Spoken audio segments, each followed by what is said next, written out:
Si eres un nuevo jugador o estás regresando después de un tiempo, tengo buenas noticias para ti. El día de hoy te voy a mostrar una de las mejores builds que existen para un jugador principiante. Y quédate hasta el final del video porque te voy a enseñar cómo armarla y cómo jugar con ella. Si estás listo, comencemos.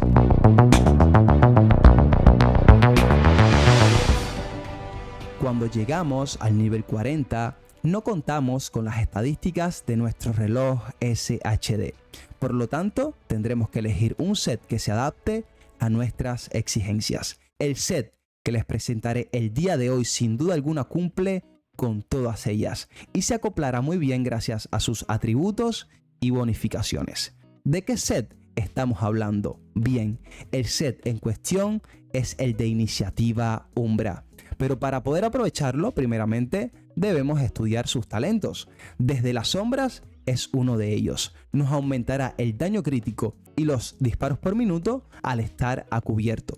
Pero no se aplica estando en cobertura, sino que se va a aplicar una vez estemos al descubierto. Además, este set también nos brinda el talento hacia la luz. Es un talento que regenera la protección, pero funciona a la inversa. Cuando estamos al descubierto se cargará y cuando nos cubrimos nos regenera la protección. Ahora vamos a darle paso a la build.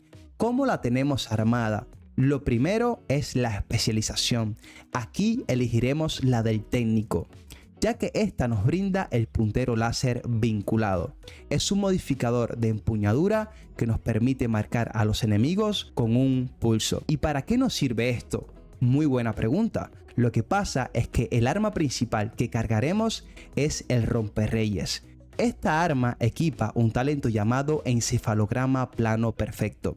Y este talento lo que hace es aumentarnos el daño en un 20% contra los enemigos marcados con un pulso. He aquí la razón del por qué necesitamos jugar con la especialización del técnico.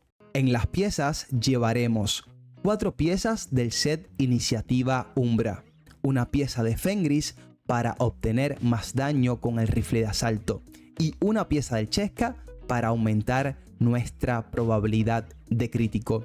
El orden de las piezas no altera para nada la build. Lo único que tendremos que tener en cuenta es de no cambiar el chaleco, ya que este sí es obligatorio. La mochila puede variar entre las marcas del Fenris o del Chesca, pero eso sí, siempre con el talento de vigilancia. En los atributos llevaremos 3 atributos principales con daño de arma y los otros 3 con armadura. En todos los atributos secundarios de las piezas del set Umbra llevaremos daño crítico.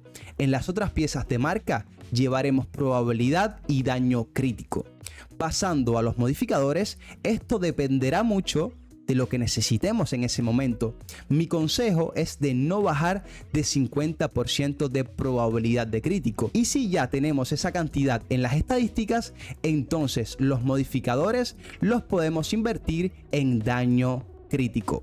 En las habilidades no puede faltar un buen escudo para protegernos, y este será la versión del escudo cruzado. Para la habilidad secundaria les recomiendo un buen enjambre reanimador en caso de que caigamos en batalla. Cuando pensé en una build para principiantes, lo primero que se me vino a la cabeza fue que debería ser fácil y rápida de farmear. Así que nos iremos a la actividad de cuenta atrás. Esta nos facilitará el trabajo, ya que aquí salen todas las piezas que pudiste ver en la build. Una vez que estés dentro, lo único que harás es cambiar el botín objetivo dependiendo de lo que vayas a buscar en ese preciso momento. Te aconsejo hacer esta actividad en la dificultad heroica. Otro consejo importantísimo es que si no estás familiarizado con la actividad, debes seguir todo el tiempo al equipo, ya que estamos hablando de una actividad contrarreloj y puede que si no estás muy atento te dejen atrás. El último consejo es el más importante. Asegúrate de tener espacio en el inventario para poder recoger todo el botín y ya una vez cuando regreses a la base de operaciones puedas revisar el botín con mucha calma y tranquilidad. Esta fue la build para jugadores principiantes o para aquellas personas que se han tomado un pequeño tiempo de descanso del The Division 2. Pero si ya tú tienes un reloj de 500 niveles en adelante, te recomiendo esta build que estás viendo por aquí arriba, porque con esta build vas a ser el dios del The Division 2.